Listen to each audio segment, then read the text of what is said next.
الحمد لله نحمده ونستعينه ونستغفره ونؤمن به ونتوكل عليه. أما بعد فأعوذ بالله من الشيطان الرجيم. بسم الله الرحمن الرحيم. وفوق كل ذي علم عليم. وقال الله تبارك وتعالى: انما يخشى الله من عباده العلماء. صدق الله مولانا العظيم. وقال صلى الله عليه وسلم: خيركم من تعلم القرآن وعلمه، او كما قال عليه الصلاة والسلام. اللہ اگر توفیق نہ دے، انسان کے بس کی بات نہیں، فیضان محبت عام تو ہے، عرفان محبت عام نہیں۔ محترم حاضرین، آج ایک بہت ہی اہم بات کی طرف متوجہ کرنا ہے، اور وہ یہ ہے کہ اللہ تبارک و تعالی نے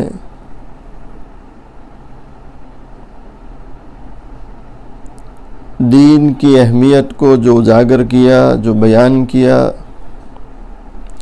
علماء کی اہمیت کو جو اجاگر کیا، بیان کیا ہے، اور پھر اسی کا ترجمہ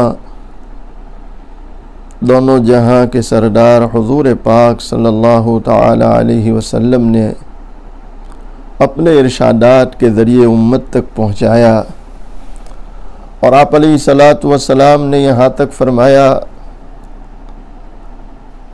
کہ العلماء ورثۃ الانبیاء، کہ علماء یہ انبیاء علیہم السلام کے ورثہ ہے، وارث ہے۔ ایک اور مقام پر فرمایا علماء امتی کا انبیاء بنی اسرائیل، کہ میری امت کے علماء یہ بنو اسرائیل کے انبیاء کے مانند ہے۔ قرآن میں اللہ فرماتے ہیں انما یخشی اللہ من عبادہ العلماء، کہ خشیت اور تقوی کا کوئی حق ادا کرنے والے ہیں تو وہ علم والے ہیں، علماء ہے، اللہ کو جاننے اور پہچاننے والے۔ میرے بھائیوں، یقیناً علماء کی بڑی اہمیت ہے، ان کی بڑی وقت ہے۔ آپ علیہ السلام نے ان کے بڑے فضائل بیان کیے۔ اللہ تعالی ہمیں ان علماء مشائخ کی قدردانی نصیب فرمائے۔ دوسری اہم بات جو بیان کرنی ہے کہ حضور پاک صلی اللہ علیہ وسلم کا جو ارشاد ہے خیرکم من تعلم القرآن وعلمہ، کہ اے لوگو تم میں سب سے بہتر وہ لوگ ہیں جو قرآن کو پڑھتے ہیں، قرآن کو پڑھاتے ہیں۔ ایک اور مقام پر فرمایا کہ اہل القرآن اہل اللہ، کہ قرآن والے ہی گویا اللہ والے ہیں۔ تو اس سے ان مقامات کی اہمیت اور قدردانی معلوم ہوتی ہے جہاں قرآن کریم کی تعلیم ہوتی ہے، قرآن کریم کو پڑھا جاتا ہے، پڑھایا جاتا ہے، قرآن کریم کو سمجھا جاتا ہے، سمجھایا جاتا ہے، جس سے مکاتب دینیہ اور مدارس عربیہ کی اہمیت، اس کی قدردانی سمجھ میں آ رہی ہے۔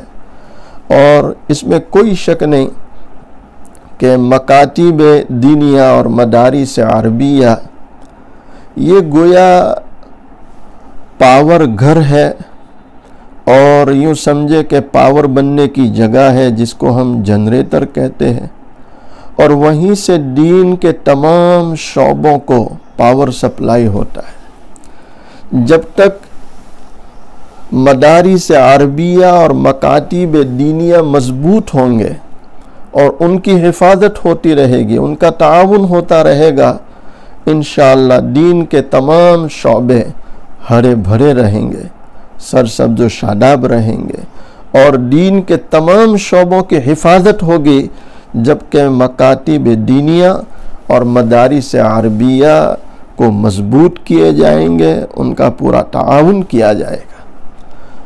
اس وقت کے جو موجودہ حالات ہیں، ان حالات میں جبکہ ماحول اس وقت یہ بن چکا ہے کہ یوم یفر المرء من اخیہ و امہ و ابیہ و بنیہ و صاحبتہ، یہ جو قرآن کریم کی آیت ہے اور اس میں جو اللہ تعالیٰ نے قیامت کا منظر کھینچا کہ اس دن وہ ہولناکی ہوگی کہ بھائی بھائی سے دور بھاگے گا، بیٹا باپ سے، ماں بیٹی سے، شوہر بیوی سے، بیوی شوہر سے، اور جانے انجانے ہو جائیں گے اور اپنے پرائے بننے لگیں گے۔ میرے بھائیوں، یہ منظر تو قیامت کا کھینچا، لیکن آج لاک ڈاؤن اور کورونا وائرس کی اس مہاماری میں ہم اس ماحول کو محسوس کر رہے ہیں۔ ایسا لگ رہا ہے کہ اپنے پرائے ہوتے چلے جا رہے ہیں، جانے انجانے بنتے چلے جا رہے ہیں، کوئی کسی کے پاس کھڑا رہنے کو تیار نہیں ہے، ہر ایک دوسرے سے دوری بنانے کی فکر میں ہے۔ ایسے حالات میں ہم اہل ایمان کو، اہل اسلام کو، اہل قرآن کو یہ چاہیے کہ ہم ایک دوسرے کے مددگار بنیں، ایک دوسرے کا تعاون کرنے والے بنیں، اور جہاں ہمیں ایک دوسرے کا تعاون کرنا ہے، پوری انسانیت کا تعاون کرنا ہے، وہاں سب سے زیادہ ہمیں تعاون میں یاد رکھنا ہے اپنے مدارس کو، اپنے مدارس کو، اپنے مدارس کو۔ اس لیے میرے بھائیوں کہ آپ جانتے ہیں کہ ان مدارس کا بقا اور ان مدارس کا نبھاؤ سارا صاحب خیر حضرات اور آپ لوگوں کے تعاون پر ہے، آپ کی سخاوتوں پر ہے، آپ کی نصرت پر ہے۔ آپ جتنا تعاون کریں گے، سخاوت کریں گے، چاہے للہ رقم سے ہو، زکوٰۃ سے ہو، صدقات سے ہو، جس اعتبار سے ہو، یہ مدارس مضبوط ہوں گے اور مکاتب مضبوط ہوں گے اور دین کے تمام شعبوں تک دین پہنچتا رہے گا۔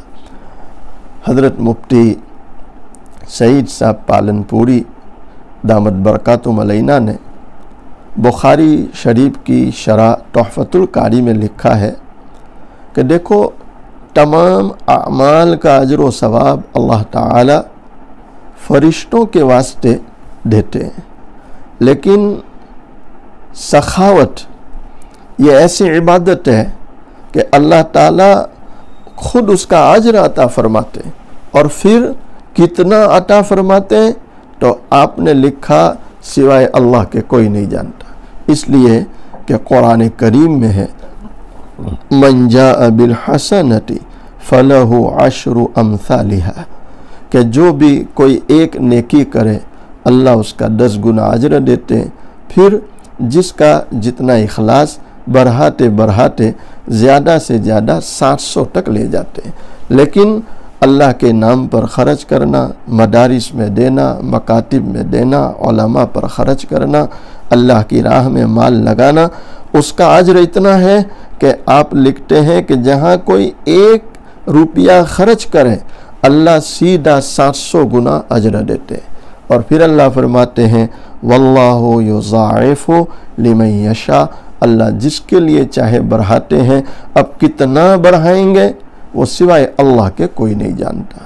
میری آپ تمام حضرات سے بس یہی گزارش ہے کہ ان حالات میں اور لاک ڈاؤن کھلنے کے بعد بھی زیادہ سے زیادہ اپنے مدارس کا خیال کرے، اپنے مدارس کا تعاون کرے، اور اللہ سے دعائیں بھی کرے۔ اللہ تعالی ہمارے علماء کی، مشائخ کی، حفاظ کی، ائمہ کی، اور جتنے بھی دین کے کام کرنے والے لوگ ہیں، اور اللہ پوری امت کی پوری حفاظت فرمائے، اپنی رضا والے اعمال کی توفیق عطا فرمائے، اپنی ناراضگی والے اعمال سے اللہ ہم سب کی حفاظت فرمائے۔ وآخر دعوانا ان الحمدللہ۔